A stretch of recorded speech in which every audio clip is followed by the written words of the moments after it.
Hello and welcome to the Kiwi Advisor Network podcast. I'm the host, Warwick Slow, and today's guest is Blandon Leung from MortgageHQ and WealthHQ.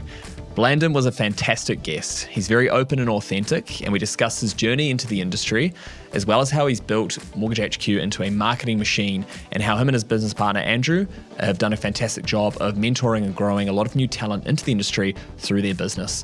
There's some great stuff in here, and if you enjoy it, give us a bit of feedback on it. It goes a long way if you subscribe to either YouTube, Spotify, or Apple Podcasts. But this does count towards your CPD points. So if you log it into your internal register, it counts towards those minimum requirements. So if you've got any other questions as well, or maybe some guests you'd like to see, you can reach me at warwick@gettrail.com. Otherwise, enjoy the podcast. All right, Blandon, thank you for joining us here today. Awesome to be here. You've been on my radar a while because I feel like there's a lot of synergies between us and our businesses. We're based in East Auckland. Yeah. Obviously, like the story between Trail and MortgageHQ, previously called iRefi. Mm-hmm. How do you think your background, because you came from another financial services business before you joined the iRefi, now MortgageHQ team, how do you think that shaped your approach to business? That's a good question. And how I started was in the cold calling space. Doing the leads that we were given was the yellow page, if anyone know what that is. I don't know if you still get like a hard copy anymore. They still do, but you know, remember back in the day, it was like, it was the same thickness as like the fifth Harry Potter book. Now it's like a little pamphlet. Yeah, and the reason why I got into that business was I for work placement in uni, couldn't find a job that my supervisor at the time would accept, and my mum's friend said, "Oh, I got a really good friend who's a mortgage broker in Australia, and you can come help him out." And that's how I come to learn about the business. Comes in at 10 o'clock, leaves at 2-3, pick up his kids. And, the first thing that I got to do on the job was like, hey, can you look through our last year's, 7 years of files and just kind of see, like whether or not we have all the details right. And I could see all the commission. I was like, trying to calculate as we go, oh, this was this year. Like, I was like, this guy's making good money and he's like got a pretty relaxed lifestyle. And all I deal with is his associate. And I could see myself doing this because what I was looking for out of uni, I had 3 criteria because I wanted to work with personal finance, like people's finance. Somewhere it involves me learning sales skill because I want to be able to control my income. I read in a book. And then I wanted to, be able to better people. So that was the 3 criteria, and the mortgage broking space is like kind of hits all the facets. And so I came back to New Zealand and I looked for a role as a mortgage broker. And when I met, you guys might know 150 Group. Oh, yep, Greg Munn. Yep, Greg Muntz. I was, I think, something like the 7th employee.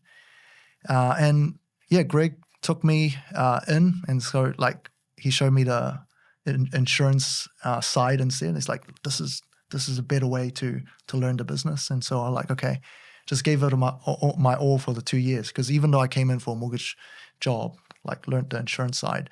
And a lot of those guys that I started with actually have their own businesses now as well. So Greg was real tough on us, but at the same time, like it, really pushed us to be better. And like we all sort of started, a lot of us started our own thing from the beginning.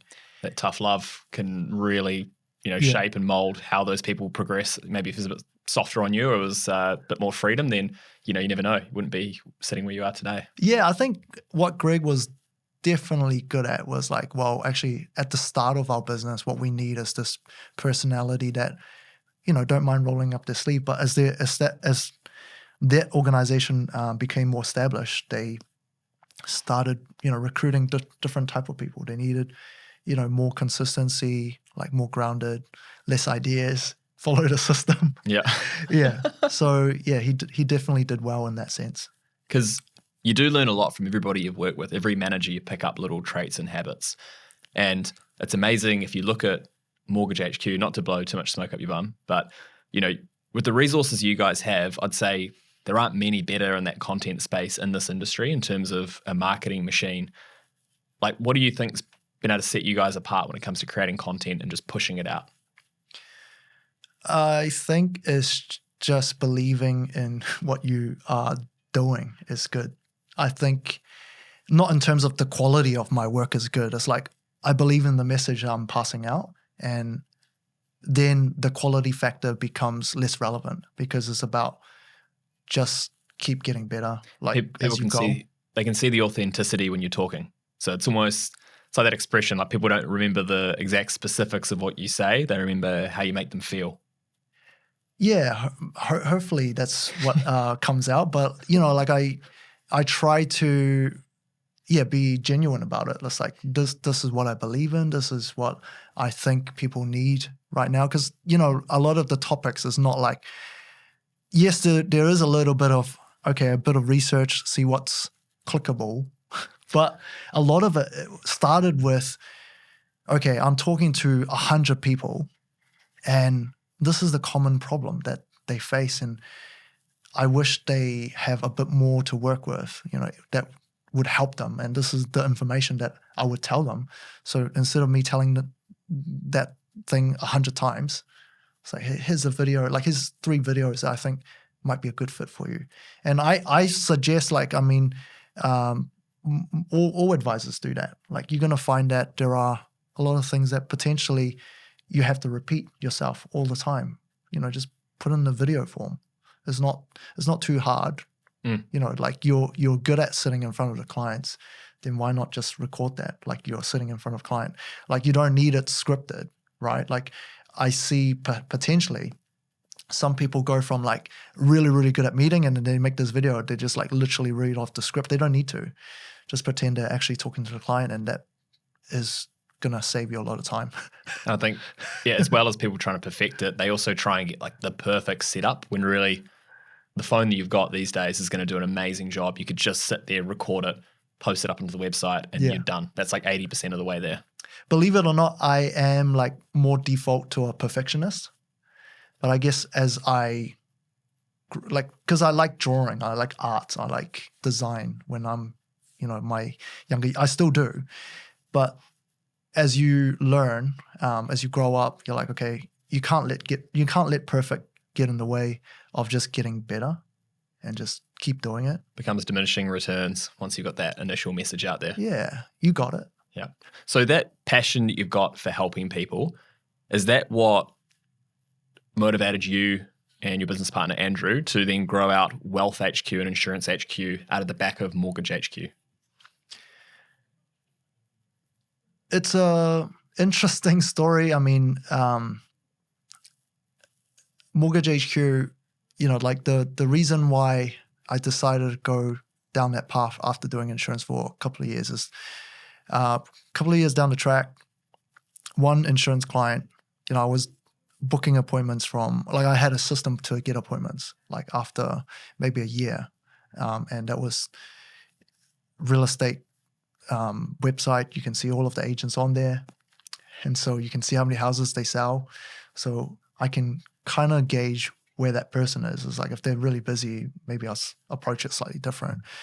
But I could always have appointments because of that. Like there are so many and you can just see the same one. But why I'm telling you that story is because after I did insurance for a while, there was one client that allowed me to look at their mortgages. They're like, hey, Blandon, why don't you have a look at our mortgage as well? You know, we want to buy another property.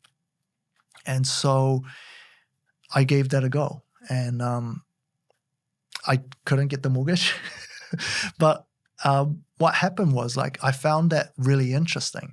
Like, I just want to know, like, how that all works and how I could make it work. And so, like, one led to another one. And then, like, when I started doing mortgages, like, the referrals just came. Potentially, maybe I've been in the industry for a couple of years. My friends know that I'm doing this. And then as soon as that happened. But that through that interaction was what really sparked my interest was like how this family was, they're not earning that much, but they were buying like their, I can't remember, 4th or 5th property. And they have like three or 4 kids. Like don't remember exact now, but it's not a small family, but they're not earning that much. And then he showed me exactly how he did it. He's like, oh no, we just bought our first home, you know, just like another person, and this house goes up in value. You can go back to the bank, do this, and then buy another one. And like a light bulb moment happened, right, in my mind. And I was like, this is exactly what I read in like Rich Dad, Poor Dad, but it's real, right? You read a book, sometimes it's not easy to visualize or like, okay, how do I actually apply it? But like seeing it happen to somebody like right next to you is different. And I thought, wow, this is amazing. Like I want to just teach more people of this. And so that's what I did. And that's why the referrals came. It's like, instead of just like, hey, I do a mortgage, like, oh, like how much equity do you have? Have you thought about XYZ? And this the extra value that you can add by more than just, you know, doing a mortgage. And that's why we did the MortgageHQ thing. You know, sat down with the gentleman and, you know, we sat down and because we had nothing to lose at the time. Like I just left 150 Group and those guys are just starting out, you know, building softwares for brokers. And when you say those guys, you're referring to Chuck, right? Yeah. Yeah. And Ben. Chuck, Andrew and I, we sat in a cafe. And Andrew usually, like his usual self, like just real staunch, like stone cold. And Chuck, first thing's like, no offense, but your software that you've built sucks. Kind of like along those lines. To you? Yeah, no, that's your guys. You know, your what do you call it? CEO of Can, right? Like he's blunt but effective. It works. Yeah, I've seen it. I've been on the receiving end of that as well sometimes. So, hey, it's a good method. Yeah. So you were building a software product, actually, the thing that I took to 150 Group was like, hey, I think what we need to do is maybe focus a bit more online, like bring this stuff online. But what I'm thinking is potentially on the online space, we need a different kind of feel and name because it's different. And then at the time, Greg was like, he's just so focused on growing what he's growing and he's done really well. And so he's like, well, you either do it under us or do it yourself. And yeah, that was the start of that. And then I sat down with the gentleman and yeah, like they're like, no offense, this sucks, but we got someone that can build and then, like you come meet them and then but we need a broker. And, you know, at the time I only done like 20 loans or something. No, actually less than that. I submitted like something like 50, but I only got like 10 drawn down. Right. So, you know, like I think Greg was ready to move me on anyway. Because it's like, those conversion rates sucks. Probably the BDM is like, you know, hounding him. But yeah, so we met and then I met Ben and John. Just like first time I encounter what genius means. Those guys. Just as Blandon was arriving, he was walking up the stairs. And in case you don't know, Ben and John, they're twin brothers. Yeah. And they're the kind of guys who built Trail from the ground up. And they're just perennial overachievers. Like even in the stairwell, he's talking about a side project where he's going to build a video game and he's also training for an Ironman. They're just... I love hanging out with those guys. It does humble you quite a bit, doesn't it? Yeah, there's always something interesting that they're doing or building or like some like new interest that they have. And also they're athletic. It's like, you know, God wasn't fair when they created us, you know? Like yeah, they stacked all the points in their favor. Yeah, it's like you don't create a video game and a character in a video game. Mountain goat with like, you know, genius IQ. Tell you what, though, one thing, this is like a little bit off topic, but their old man is also cut from the same cloth. I know. And we went around for a barbecue at their place, and his dad from scratch has created what has been ranked as like the best vinyl record player in the world, or in like the top 3. Richard, right? You're testing me now, I think so. So we go into the room and sit down. He's got speakers that he's built from scratch himself. And he sits you in a chair in this perfect spot, and he played like this Spanish guitar record. And it was like, it's like hitting, that wall of sound. Yeah, he's like the perfect sound. I don't know. Like, it's just like there's so much engineering going on because Dad is an engineer. So that amazing. Good insight. So just man, like I can't speak highly. Like how to say this? It's like they're just wonderful people. Always real positive energy. It's like it's just good to be around them. So. You guys are very lucky to have them. Oh, we're super lucky. Honestly, just genuine good people. Yeah. So, no, very lucky. So, once you met them, you were going, okay, they've actually got some good guys behind this. They might be able to get off the ground. Yeah, so I wanted to go online. So, I built this online form, and then it took me like 6 months or something with my team in India. And then Ben and John just built something better within like 24 hours. It's freakish, isn't it? Yeah. It's like, okay, yeah, we got this. Have a look. I was like, oh, this is pretty good for 24 hours. So once they built, like, when was the decision to get into bed figuratively with Andrew and Chuck? I think from like the moment we sat down at the cafe, maybe it was one-sided. I don't know how Chuck feel about this, but potentially I probably made the decision to work with these guys straight away because there was chemistry, I felt. Anyway. I can see it. No. Yeah. So then I guess that side of the business matured. I think the team kept growing. Yeah. You got Wealth HQ. I know you've got like a large organization now and you're still based in that Half Moon Bay Marina, which it's the long way to the answer of what you asked originally, like Wealth HQ. It was two things. I guess one is we needed someone to, like, because we ran insurance within the mortgage business before, and it was a little bit messy, hard. Insurance is like one of those things where it's all good when you sell it, but when they need to claim it, it's a very serious situation, right? Like, we can't take that lightly, and we can't just be like, okay, sales, and then not build the back end to look after it. So we've done that before. We sold the first round of insurance, we sold that, and then we took a break from it. And second time around, we're like, okay, we need someone to run it. So that's why we ran it separate. So Andy and Ali runs that department. We've had Andy on this podcast before as well. Yeah, it was really good. Yeah. He's a great guy to have on your team. So you know what that business is about. So now, if you guys want to learn more, go back to Andy's episode. I'll just link in the description. Link in the description below.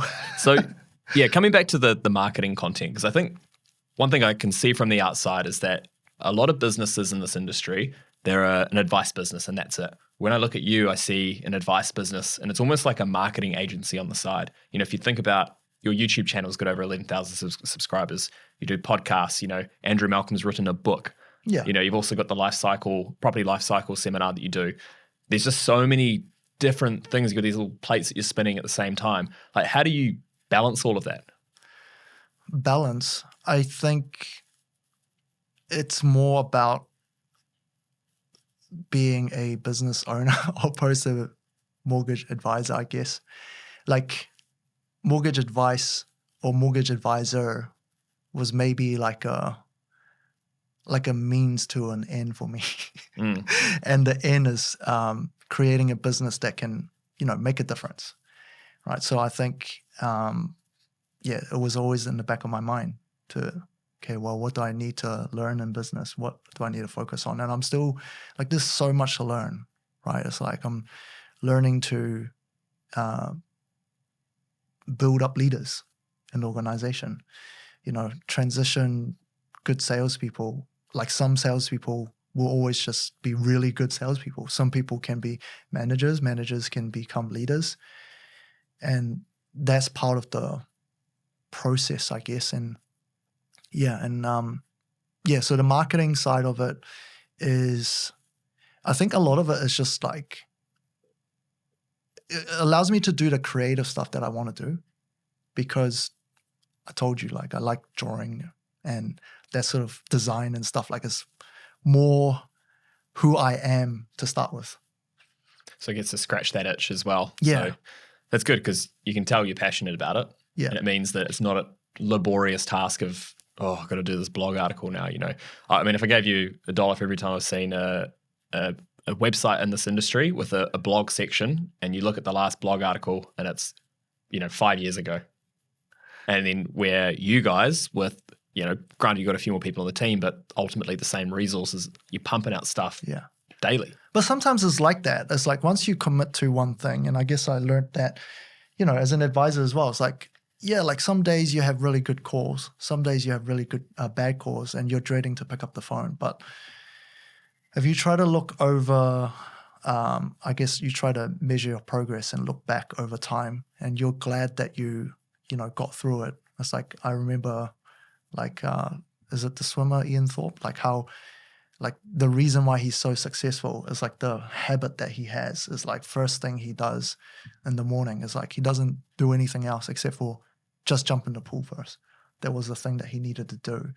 And some days he doesn't want to do that, but he just made that commitment to go, my commitment is just to jump into the pool and then just get into the motion. And I think when we commit to certain skill sets, it's like we just have to do it. And I guess that's the habit that we try to, instill in our advisors as well, right? Like the calls and the meetings is what's gonna drive your settlement volumes or your repetition. Yeah, like you have to do the repetition. You can. It's very rare for you to not do the repetition and be a great advisor. Like the repetition makes you a great advisor. It's that habit, just non-negotiable, straight up in the pool or straight up. Like I did one with Nathan Miglani, and he said that he has 10 before 10, where he tries to call all of those maybe stickier clients or, the ones that are quite thirsty. He just gets all those out of the way. So it just frees him up for the rest of the day. Yeah. And I think, to a degree, that's like similar thing, jumping in the pool. Sometimes it's simple, right? It's the simple things that makes you better. And I guess, going back to the original question of balancing, I think it's just looking at what skill sets I need to build. It's more about that than trying to balance. It's like what's important, what skill sets do I need to build, and then just keep doing them. Opposed to, like, it's not like a strategy. Like, you more just kind of see a gap and fill it. Yeah, I'm like, okay, I need to. What's one skill set I want to build up for the rest of my life? Potentially explaining concepts in a way where people can understand easily, and making videos forces me to do that. And so that's one concept that one habit that I try to build. And do you have any lessons for those who are trying to grow that particular skill set? Just do it. Just do it. Practice. Yeah. There's not like, I don't think too much of it. It's like literally I get to have a chance to invite someone along that I'm keen to learn from, I can talk to, and I get to practice my interview questions. It's not smooth, but you just put it out. Yeah. No better way than just doing. Yeah. I think we're okay. We're okay. Not like. Okay. We've talked about balancing for work. I know that you've got a family. Mm-hmm. You've got other interests. You mentioned design, drawing. I know you're a man of faith. How do you balance all of that in with professional and family life? It's not balance, it's integration. And what does that mean? I think things working together, because, you're not like, what does work get you at the end of the day? Like, it allows you to exercise your talents, but at the same time, it's like, what's important? The important things are like the relationship closest to you. How do you fit that in? Like, how do you have those first? And then I guess, that's how you do it. Like, I don't know. I'm still trying to figure out how to maybe, like, I don't know if there's a method. It's just, you just spend the time with your family. You go, okay, church is important, or like your faith with whoever or whatever you believe in is important. Then you got to just put in the time for that. I guess what I find is that we actually have a lot of time. We have a lot of time. When you're not sitting on your phone playing games. Yeah. I mean, I do that still. We actually have a lot of time. It's just like, how you prioritize it. And then I think one thing that helps is taking the time to reflect on how you can do it better or more efficiently. Are you intentional with that, or is it just happens when you're sitting in the car driving? It is. Like maybe it's a religion thing as well, but like in faith, what it teaches you is that you try to reflect. It teaches you to reflect your interaction with people, the way you're doing things. Are you utilizing your resource? Like not taking things for granted, right? It's like, okay, so if I'm not taking things for granted, how would I approach this differently? I like it. You know what I mean? Yeah, and I get it. Yeah. It seems from the surface, because you seem like a busy guy. You got fingers in a lot of different pies. So it's amazing to hear. It's quite refreshing being like, hey, it's actually fine. I manage it. It's easy. Yeah. I think maybe saying no to stuff as well. Yeah. Well, thank God you didn't say no to this. Yeah. No, it's not too late. And so what is some... I really wanted to talk about, you guys have a really strong track record at MortgageHQ. You've taken a lot of people who are new to industry and you've grown them to becoming in that top advisor list. Not that that's like the be all and end all, but if you want to measure success in this industry, there's only really a couple of ways of doing it. Like, how do you guys do it? How do you train them to get them to that point? I would say, because we're gamers, when I don't know if you guys still do it, but like when we first started a company,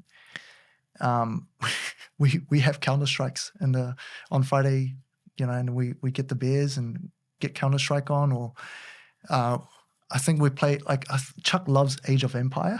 Oh, mate. No. Does he still go? No, I don't think, I haven't seen him game in a long time. Oh. In fact, the last time we did a gaming session was during COVID, and I put a Counter-Strike day on, and we had 3 guys on the team who were like elite at it, and then the rest of us who sucked. And I think after that, we're going, I don't want to play with these guys anymore. Yeah. I guess that was like the way we think is like, well, how do we gamify this? What's the system to get good? When you play games, what happens is it teaches you a lot. You have to goal set. You have to go, okay, I want to get to a certain level. And then, you try to plan out what's your route there. It's like, how do I minimize, my time spent to get to level 100? What gears am I going to bring that's going to allow me to get there faster? And I guess, because of that, I guess in the beginning, we're just trying to think, what are the correlation that drives success in the role as an advisor? And we know is, sales, you can't get away from it. I still look at the data. Last year, at the end of the year, I'm like, hey,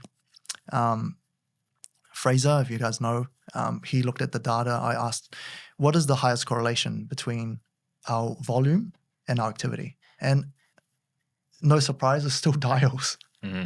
It's like the basics is always the same, the foundation. And so we just taught how to make sure that you have dials. And to ensure to make the dials easier, you want something warm to call, right?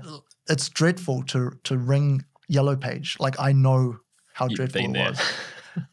It's so dreadful to go. Some people it's natural, but for me, the door knocking thing, because I wasn't a salesperson to start with, I always dread door knocking because I felt like spewing up almost after every door. But you just got to do it. So it's like, okay, what are the basics? Okay, so how do we create the perfect schedule? How do we remove stuff that is going to stop them from doing these things? And so we designed it that way so that the guys always have calls and appointments to do. Design the level of support that they need, and then make sure that we have warm leads. Like those are the That's basics. your job. Yeah, and so our guys, they don't run out of leads, but we try to, champion the right habits. And then as we grow as a company, right, it was like, hey, we just need to make calls and do meetings. But as we grow as an organization, we understand what our mission is, who we are trying to help, right? That gets refined over time. What kind of culture we want to build, and that's what's shaped the decision making, right? To who we are today, and we wouldn't there'll be 20 advisors, even though they're high performers, they're not for us. They might not be for us. It's like once we meet the person now, we almost know instantly whether or not this guy's going to be he's going to be part of the family, and yeah, it's, you kind of learn that over time. So how do you tell, what are some, if they're going to be the right fit for you straight away, what are some traits that this person might show? I would say in terms of passion, property is one an important trait for MortgageHQ and what we're trying to do for the client.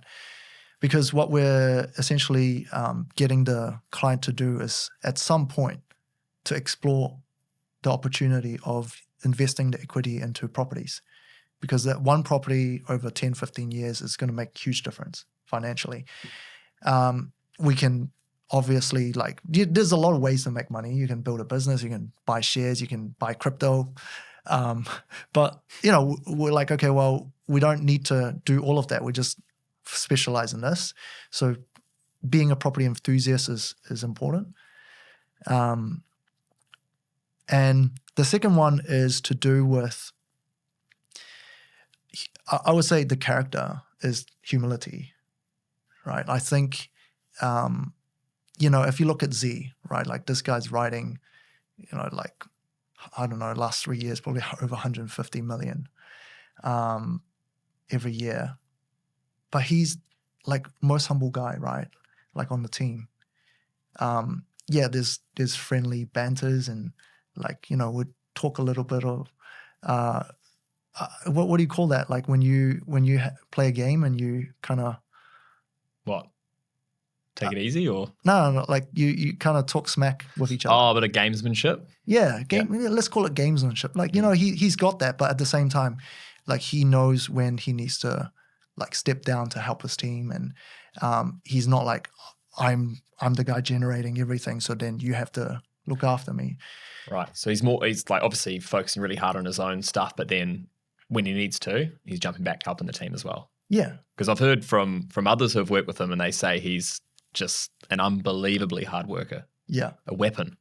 Yeah. It's I know his family, and that's the upbringing.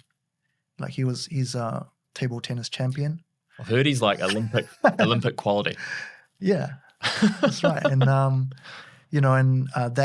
that kind of work ethic, work ethic is one, and humility and being genuine, genuinely wanting the client to succeed. And that's it's a perfect fit for our organization. It's so funny. The words you use every year, we'll do a bit of a refresh on same thing. What are our core principles? And we try and do 4 or 5 words, and a lot of them are around passion, integrity, growth. They're all so similar, and it's probably, if I'm thinking about it, it's probably because there's some synergies between the two businesses in terms of previous ownership and growth mindset. But it's quite refreshing to hear. Yeah, and I think what we learn in the beginning, right? It's when you start a business and then you watch a video or two, it'll just pop up you need a vision, mission, values, your strategy. And then so it's day one, oh yeah, we'll just write that down. But it's not live yet. Yeah. For 2, 3, 4 years, we don't know how to actually make that live in the organization. And that's the difference, is when you can make that come alive in your organization, that changes things, and people know how to make decisions, right? It's okay, integrity. So how would you deal with a situation? And then if someone don't do it, how do you, get them back in line? How do you keep them accountable? Yeah, how do you, bring them back, because that's what they committed to. It's like, how do we bring them back? It's not always about like slap on the wrist. It's like that's like my worst method.